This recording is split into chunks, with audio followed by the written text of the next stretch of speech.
Bonjour à toutes, bonjour à tous, bienvenue sur cette nouvelle vidéo. Nous allons déterminer la flèche et l'angle de flexion de notre poutre à partir d'une équation standard que nous connaissons tous. Ici, je vais utiliser l'équation différentielle, cette équation différentielle que tout le monde connaît.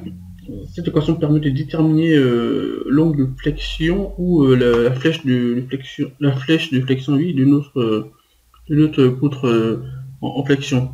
Ici, nous allons déterminer YA ici, qui est notre flèche, plus θA, qui est la flèche, θA, qui est l'angle de flexion de notre poutre. Par la suite, nous avons remplacé MFZ, qui est le groupe fléchissant que nous avons déterminé dans nos vidéos précédentes. Ici, MFZ va être égal à moins F facteur de L moins X. Du coup, notre première intégration ici va constituer pour nous l'angle de rotation. Donc, en intégrant une première fois ici, nous trouvons IGZ, Y' en fonction de X égale à moins F facteur de Lx moins X carré sur 2 plus C1 la constante. Lorsque nous effectuons une seconde intégration, nous trouvons moins f facteur de lx carré sur 2, moins x3 sur 6, plus c1x, plus c2 qui est la deuxième constante de notre seconde intégration. Cette équation ici, ou cette expression ici, constitue pour nous l'équation de la flèche. Pour cette équation, on va permettre de déterminer la flèche de notre poutre. Ensuite, pour déterminer l'angle de flexion ou l'angle de rotation de notre poutre, nous avons besoin des conditions limites. Je vais faire ici, nous allons commencer à déterminer l'angle de rotation. Donc du coup, nous allons utiliser cette équation ici, qui est notre première intégration ici. Ici, au point O, où x égale à 0, nous avons y' égale à 0. Y' ici, c'est l'équation de la flèche, l'équation de la rotation, de l'angle de rotation. Donc ici, ils sont castrés, donc il n'y a pas de rotation. Tout à fait normal. Du coup, lorsque nous remplaçons x, nous prenons l'équation ici, de notre première intégration, on remplace x par 0, on trouve que C1 égale à 0. Du coup, C1 égale à 0. Alors, pour déterminer maintenant, pour x, on sait que x, c'est une valeur qui varie entre 0 entre 0 et 1000, donc 0... c'est le but de notre poutre, et 1000 qui est le point A de notre poutre. Alors pour déterminer, on va remplacer x égale à L. On va poser pour x égale à L. Pourquoi x égale à L? X égale à L, c'est pour déterminer la flèche maxi de notre... pas la flèche maxi, l'angle de rotation maxi de notre poutre. C'est-à-dire qu'on pourrait prendre x égale à L sur 2, hein. On pourrait prendre depuis ici au centre, mais ici, pour faciliter notre étude, on va juste déterminer la flèche maxi. Du coup, après, si on veut déterminer l'angle de rotation, l'angle de flexion, tant que moi de notre poutre ici, en x égale à L sur 2 au milieu, on peut remplacer x égale à L sur 2. Mais nous, si nous voulons déterminer le maxi, du coup, ici, pour ce faire, on va remplacer directement x égale à L. Du coup, ici, x égale à L, ce qui va être égal à θA ici, ce qui va être notre angle de flexion. Par la suite, ici, lorsque nous prenons notre première intégration, notre équation de la première intégration ici, nous remplaçons, nous trouvons que y', sachant que x égale à L, égale à moins fl carré sur 2e IGZ, le module de Young, IGZ, le mouvement quadratique, notre poutre.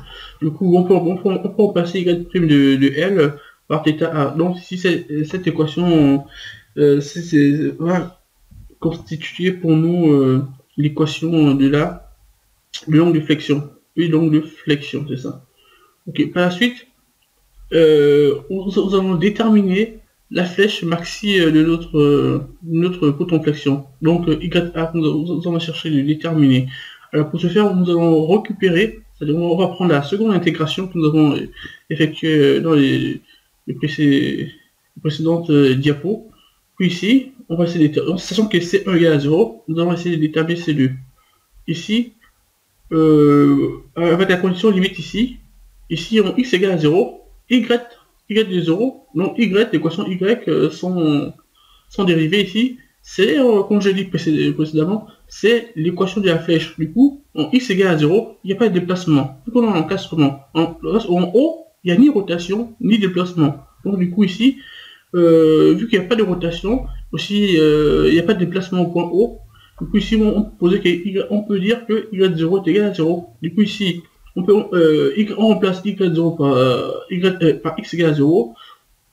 On détermine C2, sachant aussi que on sait que C1 égale à 0 par rapport à la première équation. Alors, sachant que C1 et C2 égale à 0, du coup, pour déterminer aussi la flèche maxi, oui, on pose x égale à on prend la première équation, non, la seconde équation différentielle que nous avons intégrée, on pose x égale à L en supprimant bien les constantes, on place les constantes par 0, vu qu'on a déterminé les constantes. Du coup ici, on remplace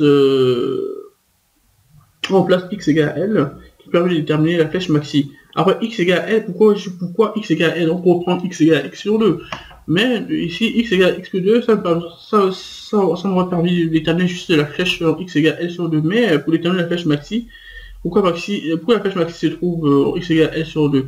Bon, après on peut déterminer pourquoi la flèche maxi se trouve en x égale à 2. On peut prendre la dérivée, la première dérivée.